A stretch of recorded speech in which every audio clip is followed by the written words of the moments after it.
عليكم ورحمة الله وبركاته. كبجمتوتا في جالتمتوتا أردفتوتا channel رشاد زينو جرجرتو أكم جرتو نجا كيساني النجا كوتي الحمد لله الشما أركفوني بقى ساكنا كيساني نسنين جدا إيجا برومسا أجا إباتو كون قبضي سنيب دفجرا حاجة تمورا كوبيكياتي بقى كون ديمناتي نوردوفا نسنين جدا أكما نوردوفا جرتاني Egaa YouTube channel kiyyalee seenaati subscribe like share illee naa godhaan isiniin jedha wantan isiniif qabadhee dhufe kunis waa'ee imo irratti imo bara 2021 kana keessallee imo bareedaatu dhufee jira.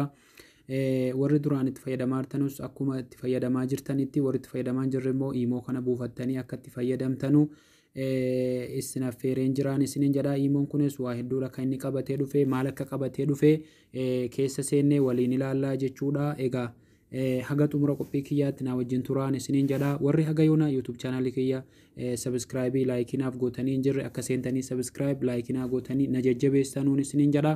Warri amma dura immoo subscribe naaf gootanii jirtanuu like diimtuu like sana tuqaan isiniin jedha. Egaa akkuma arguu jirtan YouTube channel kiyya kunoo isa kanadhaan isiniin jedha. Mata duree irratti akkuma arguu jirtan Rashaad Zeenuu ka jedhu kanadha. Kunoo barumsa garaagaraa warri quraanallee kan Sheek Rashaad Dr. Mahmad Rashaad Abdulleetiin kan barreeffame gadhiiseetan ture akkaataa neetworkii keessan 4GB irra godhattanu barumsa garaagaraa barumsa hedduu as keessaa argattuun isiniin jedha.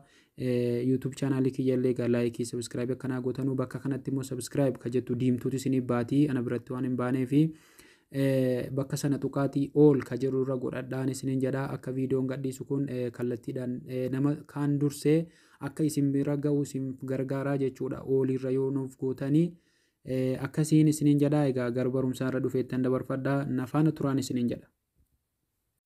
Egaa gama YouTube channel gama Play Store dhufeetan jiraan isiniin jedha. Egaa mana Play Store keessa yeroo akkasitti seentanii jettanu gubbaa kana irratti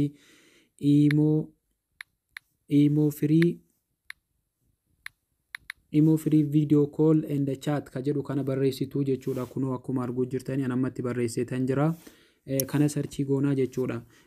Akkasitti imo kana gadi buufattu jechuudha. Imoon hedduutu jira. Kunoo imo beetaa jira, imo HD jira, imoon kaanillee ni jira jechuudha. Imo Mona free video calls and chat ka jedhu jira. Isin kana keessa imo beetaas miti imo HD miti kan isin buufattanu kunoo akkuma isinitti agarsiise imo free video calls and chat ka jedhu kana gadi buufattu kunoo nama miliyoona 500 daawunloodii godhatee jira akkuma arguu jirtanii. Egaa imo baay'ee filatamaadha jechuudha. Namni miliyoona 500 buufachuu jechuun baay'ee olaanaadha. Imo kana jechaadha kan isin gadi buufattanu viidiyoo kana jalallee isiniif hankaa achirraallee tuqxanii buufachuu ni dandeessu. Descriptionii viidiyoon hojjetaaru kana jala isiniif hankaa achirraa tuqaatii buufadhaan isiniin jedha. Amma imoodhuma sana keessa gallee waliin ilaallaa jechuudha maal akka qabu. Egaa gama imo kiyya yeroo nufee jedhee amma gaa kunoo akkuma arguu jirtanii imoon kunoo isa kanadha. Amma kallattiidhaan imo kana keessa gallaa jechuudha. Yeroo akkasitti keessa gallee jenneenne akkanatti dhufee nu baasaa jechuudha. Erga banattanii kaatanii jettanii kunoo bakka ida'uu kana arguu jirtanii bakka ida'uu kana rukunnaa jechuudha.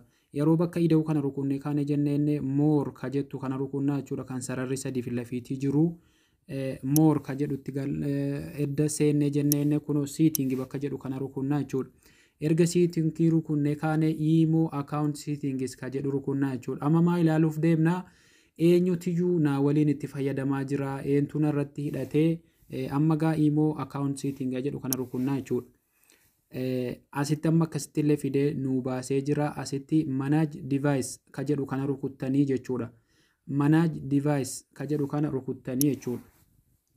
Yeroo akkanatti rukuttanii jettanii amma bilbila kan kooti kana nama irratti isiniif waraabuu jiru kana kan inni fidee agarsiisee jechuudha.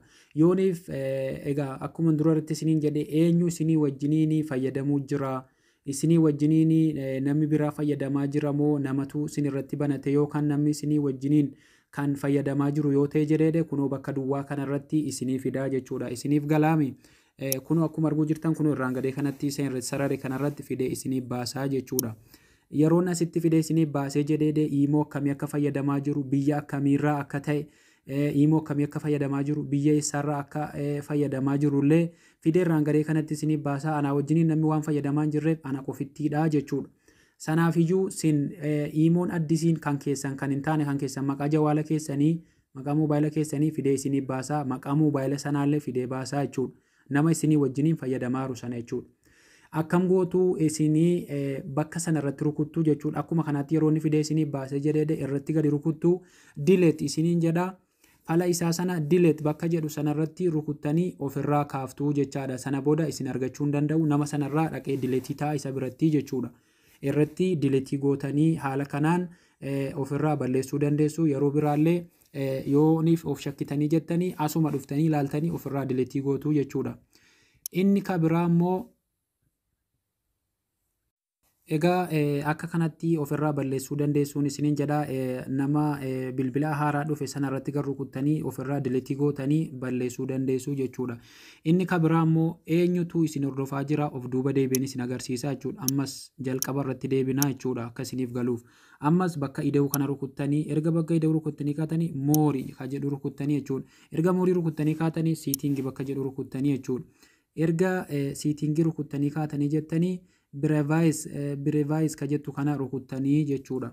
Kunoo bakka kana rukuttanii jechuudha. Amma immoo wanti nuti ilaaluu deemnu asirratti wanti nu dhufee nu baasee my connects everyone dha. Kanarratti eenyu akka isin hordofu feetanii erga listiin seen bakka kanarratti jechuudha. Akkanatti gaditti rukuttanii eenyu akka isin hordofu feetanii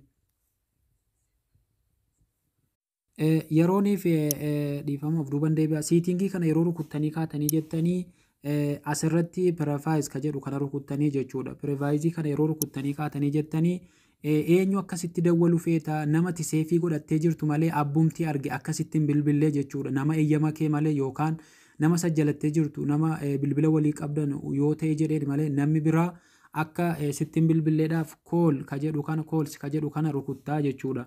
Yeroo kana rukuttee jettee keessan everyone ka jedhu kanarra jira jechuudha. Raayitii kana yoo akka namni arge abbumti fedhe bilbila keessan isinitti bilbiluu yoo kan hin feene my contacts ka jedhu kanarratti raayitii godhattu jechuudha. Isa kanarratti gad dabarfattanii raayitii godhattu jechuudha yoo feetan akka namni isinitti hin bilbille abbumti arge bilbila keessan fuudhe. Inni kan biraa immoo ammas of duuba deebi'etanii isin agarsiisaara. Ida'uu kana rukuttanii jechuudha. Achii kaatanii moor ka jedhu kana rukuttanii jechuudha. Achii kaatanii immoo siitingii ka jedhu kana rukuttanii jechuudha. Erga siitingii rukuttanii kaatanii kunoo faankeeshin ka jedhu kana rukunnaa jechuudha. Faankeeshinii yeroo rukunnee kaane jennee kunoo asirratti onlaayinii keessan akka namni onlaayinii irratti isin argine cufuu yoo feetanii laayivii irra akka jirtanuu cufuu yoo feetanii friend of friends ka jedhu kanallee cufuu yoo feetan friendii keessanii jechuudha.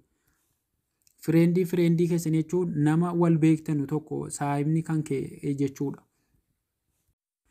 Ammas immoo inni bareedaan egaa imoonii waan haaraa kan inni fide explore friends of friends ka jedhu kana yoo feetan ofirraa cuftan yoo feetan inni iftanii namoota isin friendii godhatanii jirtan akka isin hin jeeqneedhaaf kan isin godhachuu dandeessanii.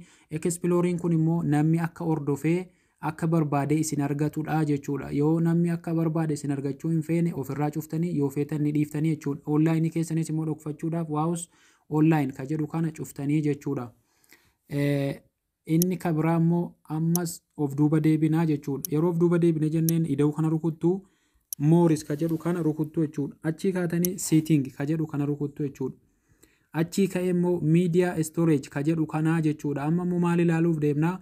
Akka bilbila keessanitti wanti argee dhufee gadi hin buune ofirraa cuftanuu jechuudha. Miidiyaa ka jedhu kana rukuttanii jechuudha. Asirratti bilbila keessanillee yoo clear chaachii gochuu yoo feetan illee qulqulleessuu jechuudha. Imoo keessanirraa egaa suuraa garaagaraa barreeffama yookaan viidiyoo garaagaraa yoo namni isinitti ergee moobaayila keessanirraa haquu feetanii clear chat ka jedhu kana rukuttanii ofirraa haquu dandeessu jechuudha. Inni kun immoo viidiyoo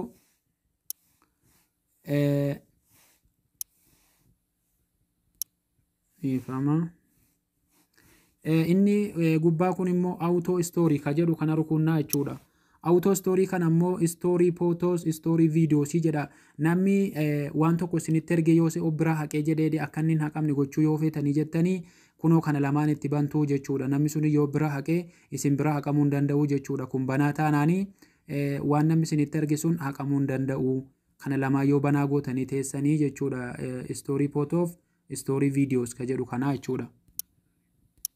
Inni ka biraadhaa immoo ammas asuma bakka suuraa keessan bakka profaayilii keessanii kana rukuttanii jechuudha.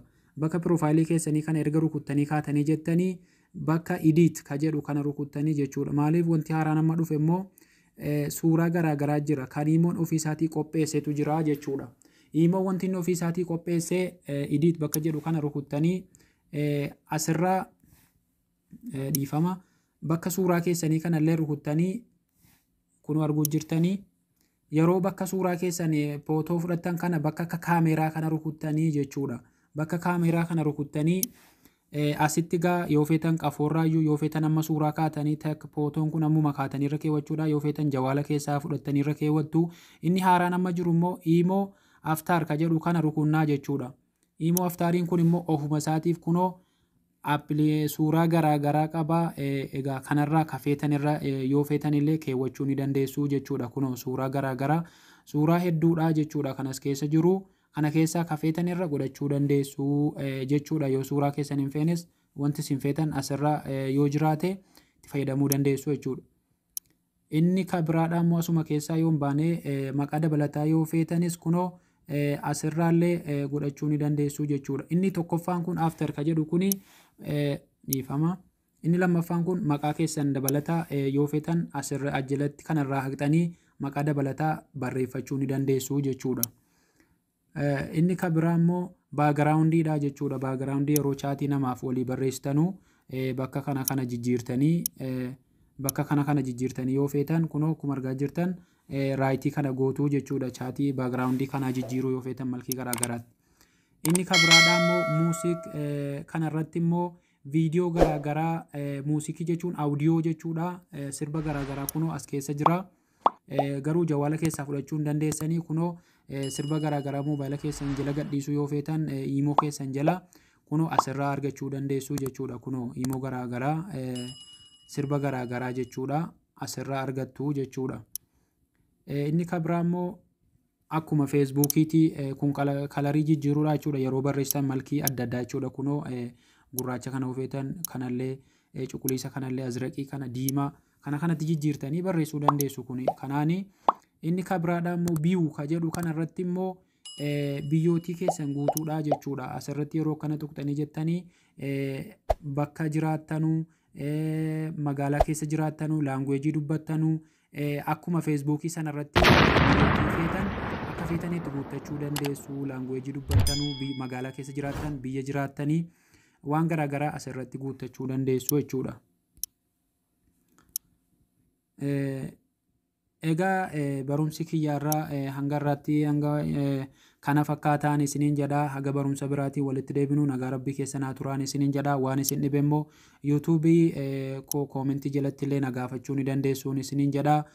Barumsa irraa akka irraa gammaddan abdii guddaan qaba. Waan isiniif hin galle waan isin dhibe immoo na gaafadhaa hamman beekurraa isiniif han deebisaan isiniin jedha. Assalaamu alaikum warahmatullaahi wabarakaatuh.